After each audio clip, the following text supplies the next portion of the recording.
Hi, my name is Raymond Osorno, and this is going to be my persuasive speech on why video games are good for you and your mental health. My audience members are on Zoom.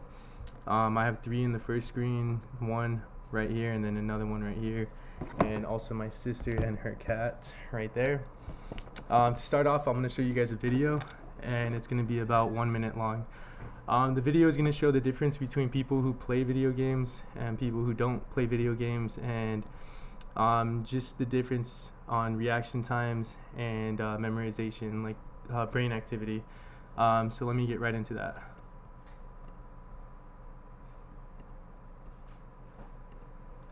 No. Yes. Yeah. I love games, have done for a long, long time. This game is called the Stroop Test, invented by John Ridley Stroop in 1935. To win, you have to read out the color of the word, not the word itself, as quickly as possible. Sounds easy, right?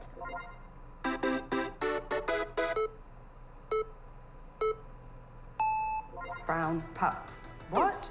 Green, purple, red. Lightning round. Oh my god. Shall I keep going? Blue, white, green, brown, orange, purple, red. Purple, blue, purple, green, Green, blue, black. Oh god. blue, orange, yellow, green, black, white. Purple. Oh no! Black, red. Game over, that's right. That was crazy. It was amazing. That was too hard. It's confusing as heck. I just was in the zone. Maybe that's what gaming does. It just puts you in the zone and you keep going.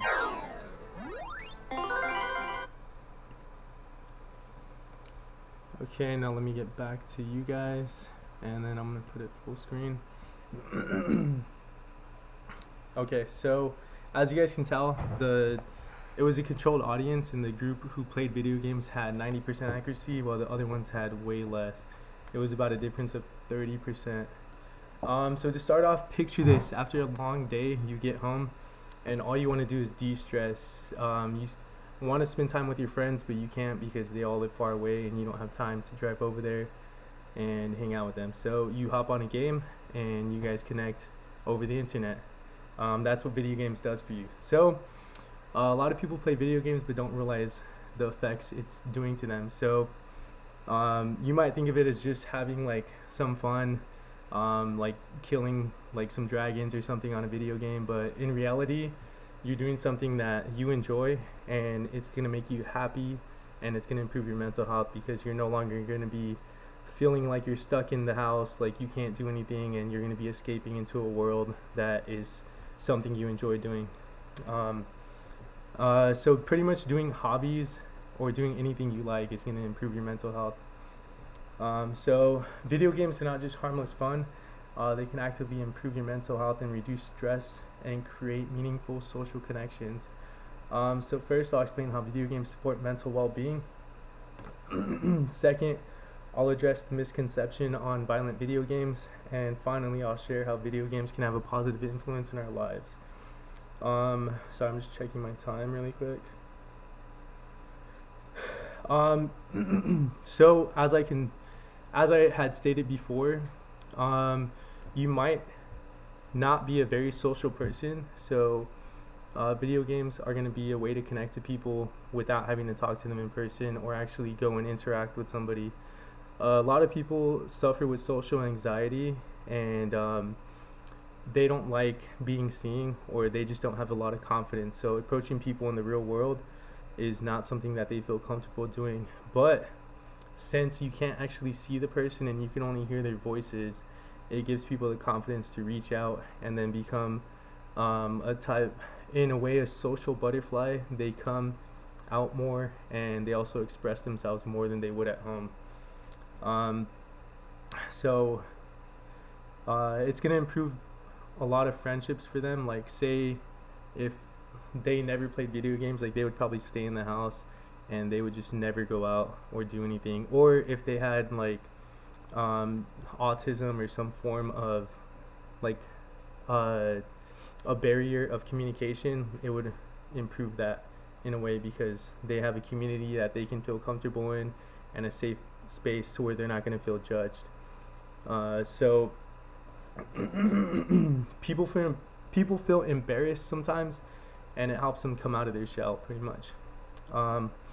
Studies show that modern gaming also improves control of emotions and resilience, and this is coming from the reference of my Anderson et al. 2019.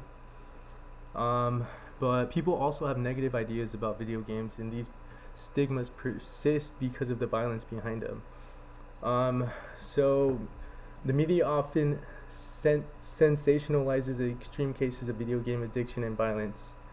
There are cases where people have failed school and they kind of just get sucked into the world of the video game and they don't want to come out of it.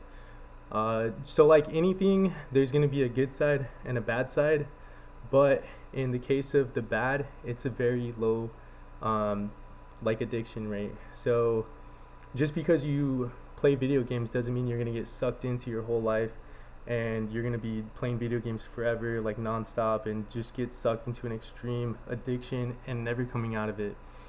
Most people, they don't even have time to play, so the time that they do spend playing it is going to be after they get off work. And the cases of addiction are going to be in like children, not children, but like adolescents, like teenagers, or people who are recently like in their 20s, they're going to college, or people who don't have jobs. So pretty much, if you don't have any responsibilities, of course you're going to want to do the one thing you do enjoy, and that's kind of where the stigma comes from of people being addicted, or the saying also, you need to touch grass. Like if they don't have anything to do outside, they're just going to want to stay in. And it's a very low percentage, it's around 4% of all people who play video games, but people like to focus on the bad in things, and they kind of blow it up and make it a proportion to where it sounds bad, like most negative things. So the good news is that we can change this perception and use video games to improve the well-being of people. So we need to educate ourselves and others on the mental health benefits of gaming. So school, parents, and media can promote games that reduce anxiety, sharpen, and encourage teamwork. This is from Charlie Howe 2023. So a way to do that, you can set the limits on how long you play. You can also watch what your children play. So if you don't want them to play violent video games, you're going to want to just kind of control it and look in, peek in, and watch what they're doing. Also, video games have ratings on them. So if you have a teenage son who's trying to play Grand Theft Auto, the rating for that is mature. He's not of the age to go out and buy it on its own.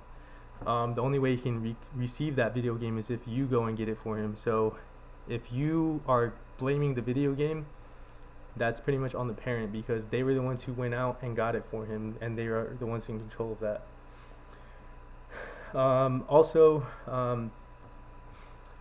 You can set time limits. So on certain consoles, they have a parental control. You can control it from the app, kind of like the iPhones, and it tells you how much screen time they have and what they've been playing, what they've been doing, and you also can set like bedtimes for it. So that is one way to avoid the addiction and to actually get out, and it's a way you can let them enjoy themselves but also not splurge in it. So video games, when used mindfully, can improve mental health by reducing stress, sharpening thinking skills, and strengthening social bonds. So we discussed the mental health benefits of gaming, the misconception, barriers that block these benefits, and how we can all use gaming in a positive, balanced way. Instead of dismissing gaming as a waste of time, let's recognize its powerful tool for improving our mental well-being, one of many that is already at our fingertips. Thank you guys for your time, and that's the end of my speech. Thank you guys.